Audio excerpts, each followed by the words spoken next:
महाप्रभु जगन्नाथ सारा ओडिशार आराध्य देवता, ओडिशार मौड़मणि 4.5 कोटी ओडियांकर मौड़मणि, सबू ओडियांकर मुरबी माननीय मुख्यमंत्री नवीन पट्टनायक श्रीक्षेत्र परिक्रमा प्रकल्पर 17 तारिख लोकार्पण करेंगे। से उद्देश्य रे जो अर्पण यात्रा ओडिशार सबू गाँव में होची, आज ओरासाई पंचायत रहुची, से आम माननीय मुख्यमंत्री को शुभेच्छा जनाऊँ, अभिनंदन जनाऊँ।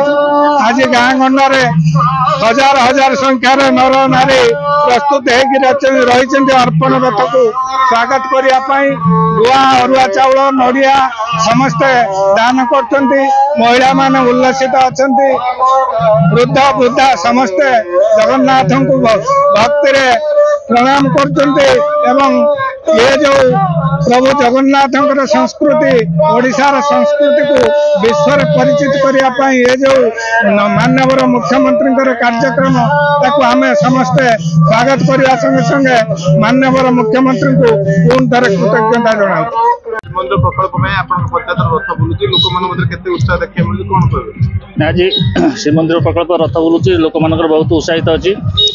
शह शह संख्यार माँ मौसी मैंने नड़िया गुआ आ पैसा अर्पण कर पूरी पठेबू। ये कार्यक्रम सब चालू रखुचु। लोक मन में बहुत उत्साह अच्छी। आम गोटे दिन आज करूँ आमर छोटिया पंचायत बहुत शीघ्र सर बहुत उत्साह सहकारे स्वागत संबर्धना जनाऊँ। लोक मध्य बहुत आनंद उत्साह रही। झोटी पकई गाँ दान परिष्कार कर ठाकुर रथ को अपेक्षा कर। अरुआ चाउल गुआ नड़िया पैसा समस्त स्वहस्तर दान कर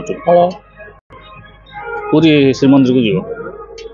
अति भावपूर्ण परिवेश सृष्टि होती जो परिक्रमा प्रकल्पर अर्पण रथ पाई बहुत लोग स्वतंत्र भाव में अरुआ चाउल गुआ दान कर महाप्रभु को अर्घ्य अर्पण कर बहुत भावात्मक परिवेश सृष्टि होती। लोक अतीब आनंद उत्साह सहित ए सामिल होती। शह शह संख्यार महिला जनसाधारण समस्त स्वतंत्र घर आसी ये उत्साह लोक मध्य परिलक्षित होती। कारण हजार हजार वर्ष धरी जोटा हो पार नाला आज श्रीमंदिर परिक्रमा प्रकल्प तार स्थान नहीं जोटा कि वास्तव रूप नहीं से लोक मैंने बहुत उत्साहित अच्छा।